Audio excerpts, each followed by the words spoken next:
Bonjour à tous, bienvenue pour ce 17e Speed Meeting et pour cette 17e édition, j'ai le plaisir d'accueillir Cyril, que je vais laisser se présenter.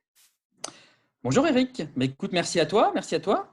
Je m'appelle Cyril Revaux, j'ai 48 ans, je vis maritalement, j'ai 2 enfants et je suis en fait aussi le créateur, le cofondateur d'une société qui s'appelle Impulsion, que j'ai créée donc en 2012, avec mon associé Guillaume Pinault. Ok, super. Donc 2012, ça fait déjà un petit moment. Et dis-moi, qu'est-ce que tu faisais avant? Alors moi, principalement pendant 20 ans, j'ai travaillé dans la restauration rapide, dans l'équipement de la maison, en tant que commercial, responsable d'équipe en fait aussi, et puis directeur d'un centre de profit les 10 dernières années. Et j'encadrais principalement en fait des équipes commerciales sur la vente et sur l'animation. D'accord, ok, super, très bien. Pendant cette période que l'on vit qui est un petit peu particulière, où la gestion du temps est un peu différente, j'ai deux questions à te poser. La Ouais. première, c'est qu'est-ce que tu fais hors confinement et qui te manque réellement aujourd'hui? Et la deuxième, c'est est-ce que tu fais quelque chose d'inhabituel pendant ce confinement? Alors moi, ce qui me manque beaucoup, notamment là depuis 15 jours, c'est de ne plus en fait pouvoir échanger, de rencontrer des gens. Ça, j'avoue que c'est ce qui m'a motivé à créer la structure en fait il y a 8 ans. En fait, les échanges, les rencontres, les partages, en passant les restos en fait aussi, parce que j'aime bien en fait aussi avoir des réunions de travail entre midi et deux. Donc ça, c'était un reproche en fait aussi de la part de mon entourage, mais voilà. Donc ça me manque énormément. J'avoue que tous les outils que l'on utilise en fait aujourd'hui, comme celui en fait Zoom en fait est très performant. Il permet en fait aussi de se mettre en relation.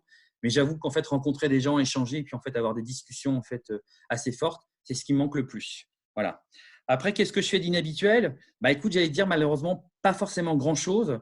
La seule chose en fait qui est inhabituelle en fait aujourd'hui, c'est une nouvelle réorganisation de mon temps de travail avec beaucoup d'administratifs en fait parce qu'on est quand même en fait assez sollicité de la part de nos clients puis de prospects. Donc je travaille en fait beaucoup le matin justement sur cette partie administrative et j'essaie de me rendre disponible l'après-midi en fait pour toute la partie production et en fait réfléchir à l'après-crise pour le coup pour pouvoir mettre en place des actions. D'accord, très bien. Et du coup, dans cette gestion du temps, peut-être que tu prends peut-être un petit peu de temps pour lire, écouter de la musique, regarder des films, ou peut-être que tout simplement c'est des choses que tu fais déjà régulièrement avant. Si tu avais un livre, un film et un album à garder, ça serait lesquels? Alors, moi, j'ai repris le goût à la lecture, là, pour le coup. En fait, j'ai terminé un polar qui était un polar à suspense, là, qui s'appelle, pour le coup, Les Infidèles, dont le titre, en fait, n'est pas du tout révélateur. En fait, il s'agissait, en fait, d'une histoire avec d'un meurtre, pour le coup, en fait, dans une chaîne d'infos. Donc ça m'a pris, j'ai adoré. J'adore les polars. Voilà. Donc, pour le coup, en fait, j'ai repris goût, en fait, à la lecture. La télé, les films, non. Je suis pas en fait un fanat de cinéma pour le coup. Et en fait, moi, la musique, ce que j'adore dans la musique, c'est notamment en fait toutes les applications. Et je vais pas faire de pub, mais notamment en fait Spotify. Tu sais en fait avec les playlists. Et en ce moment, j'ai une qui s'appelle en fait Garde la pêche. J'écoute ça en fait en boucle toute la journée. Et j'ai pas forcément en fait, si tu veux, j'aime bien toutes les musiques. Toutes les musiques me parlent. Voilà, donc voilà un petit peu en fait comment je fonctionne. D'accord, ok, très bien. Quand on a préparé cette petite interview, je t'ai juste demandé une chose, c'est de préparer éventuellement un objet qui te caractérise, qui te porte bonheur, ou en tout cas auquel tu tiens. Et tu nous as apporté quoi? Alors, je vais pas être, excuse-moi, très original. Je t'ai apporté mon iPhone. Moi, malheureusement, je suis désolé, mais en fait, c'est le seul objet qui m'accompagne au quotidien.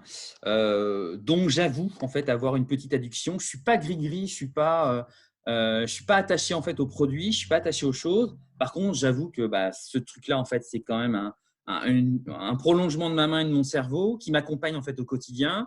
Je lui confie beaucoup de missions, il m'en donne en fait aussi beaucoup. Il me permet d'être en relation avec le monde entier, avec mes proches aussi.